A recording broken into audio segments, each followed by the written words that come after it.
I just did want to talk about the current Mark Carney situation with another floor crosser, Marilyn Gladu, yet another floor crosser joining the Mark Carney team. And this is not like some moderate conservative. This is like a convoy supporting vaccine psycho crossing the floor to join the party. So it's actually kind of crazy what's happening here, because first you had the whole situation of Carney coming onto the scene, like we've talked about, and kind of walking right into being prime minister of this country, and how kind of surreal that was.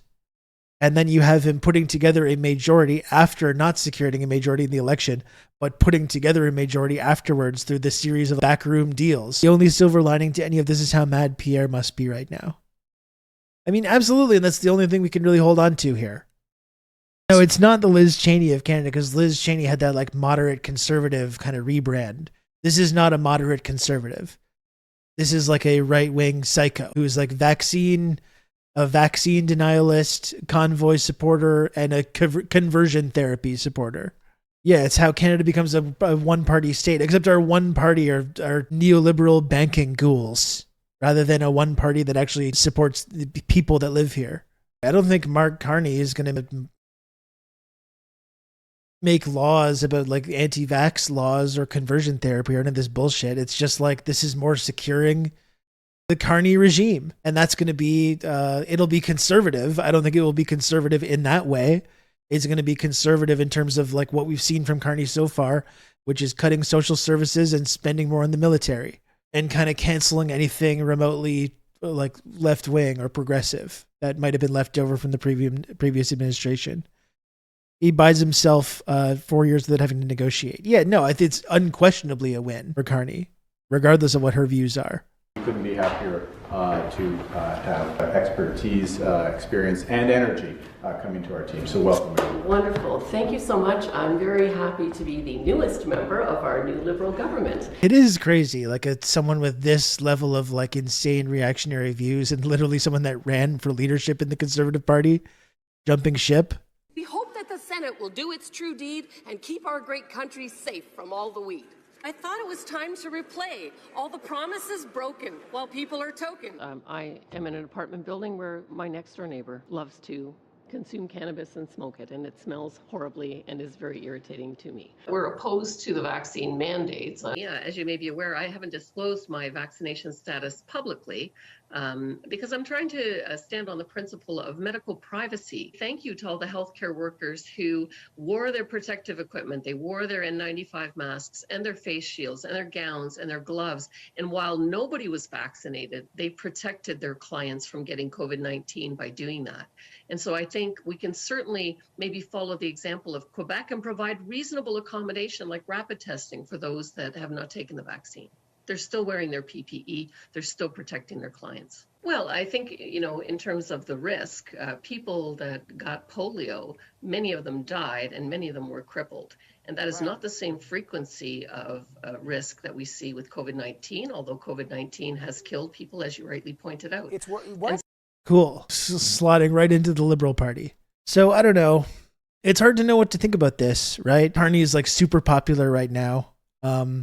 They probably are going to get their majority without even having to call another election. And yeah, it's hard to know what to think about it. Yeah, it's obviously very undemocratic the way all this worked and how Carney just appeared on the scene. At the same time, he did prevent a worse outcome from happening. Like, this is the whole thing about liberal democracy. Like, yeah, the whole thing is fake. And yes, it's good cop, bad cop. But as I've talked about before, when you're faced with the choice of whether you want to deal with the good cop or the bad cop, you're probably going to choose the good cop most times. And regardless of how anti-democratic that was and how conservative this Carney government has been, it was satisfying to see Poilievre lose that election that looked like it was going to be a complete walk in the park.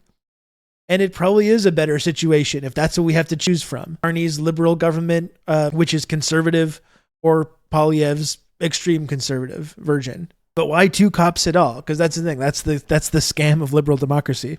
And it does look like, though, if Poilievre can't stop these floor crossers from joining liberals, I have seen rumors that he is going to have to resign. And again, as much as we can complain about Carney, that would also be funny.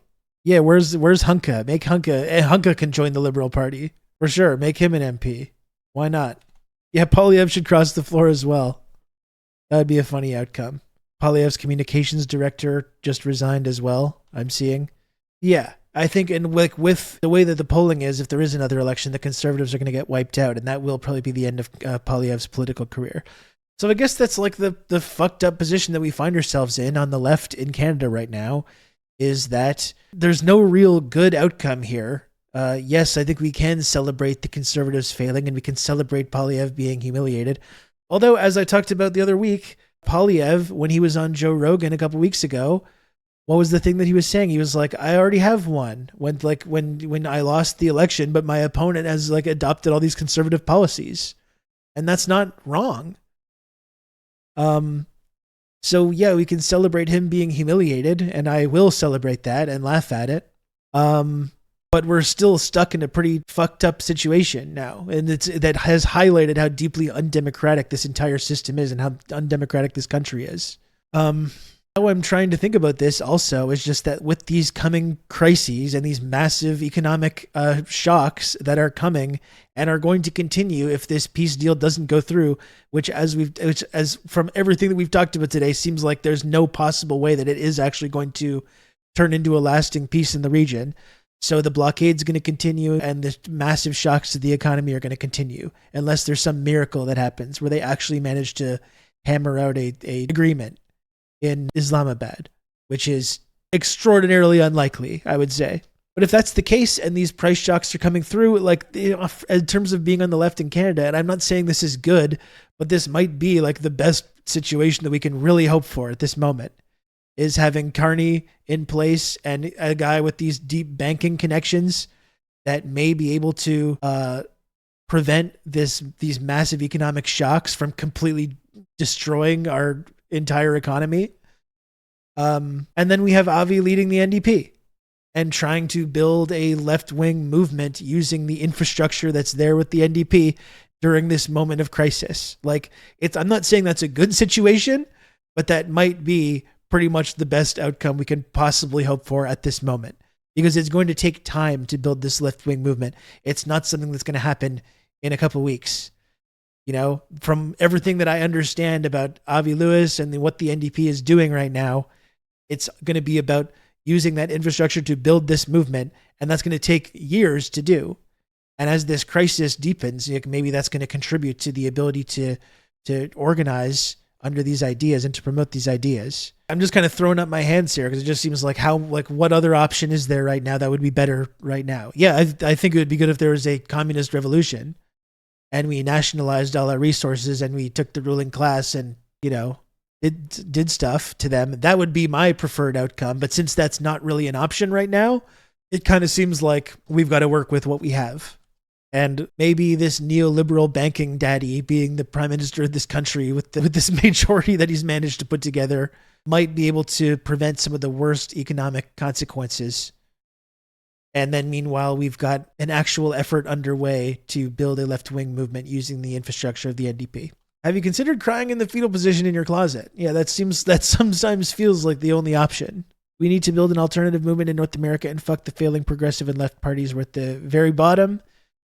Yeah, and I do think there needs to be way more organizing outside of the NDP, right? And I don't think we should just rely on this plan to use the NDP as a vehicle to create this kind of a movement. I think there needs to be plenty more going on, plenty more energy outside of that. But we'll hopefully all work in conjunction to form some kind of a movement that we can actually start to challenge power in this country in some meaningful way. Right now, we just do not have the ability to do this. And speaking of Hunka, son of Ukrainian SS veteran Yaroslav Hunka, fighting University of Alberta's termination of research endowment. We demand that you continue the Nazi endowment. The court should not be enabled. It's pretty amazing. The court should not enable the university to bend its knee impetuously to the unverified, unproven, and spurious allegations made by members of the public and media. The unverified, unproven, and spurious allegations like he fought the Russians during World War II. Those allegations that were made on the floor of the House of Commons when he was introduced. Those? Amazing. Yeah, the Liberals are red and blue are the Tories. Although they might be just merging into like a UNIPARTY now. We're finally getting a one-party authoritarian system in Canada, but it's some bullshit red Toryism, What's the point in multiple parties if they all do the same shit? It's a great question. I mean, that's exactly why, as we've been talking about, it's insane to like admonish the NDP for trying to like offer an actual alternative and suggesting like, you should just be doing the same thing as all the other parties. Carney's just opening the door to like all these conservative defectors. But it's troubling though if we end up with this massive liberal uni-party that can open the doors wide open to all these Tories and is going to absolutely suppress anything remotely left-wing or progressive at all. The Lincoln Project Canadian style. Yeah, and like that's really a signal more than ever that we actually need a party that's going to be unabashedly and unapologetically progressive. Even if we might be able to poke holes and or find things that we don't like or that we think could be better or more radical. There's never been a better time than to offer people an actual alternative when you have this like kind of weird slow motion merging of the Liberal and the Tory parties. I mean, it really shows how just this whole party system can make you view someone differently. Carney could have joined the Conservative Party with the exact same policies and the exact same mentality, and nothing would be different at all. But we would all just be like, oh, it's a conservative government rather than a liberal government.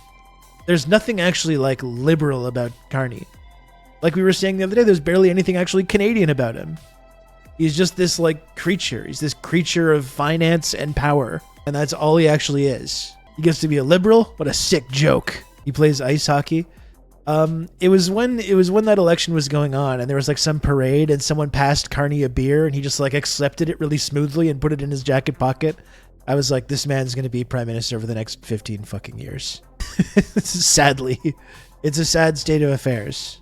I mean, I don't think this is true, but really, if this whole situation was just engineered to put Carney in the head of a 15-year conservative stranglehold on our politics by putting PP in that place, the world's most unlikable man, all the Trump threats, getting everyone spooked, and then Carney just parachuting onto the scene and just walking right into the leadership. You couldn't have drawn that up better. Like, you couldn't have planned that better.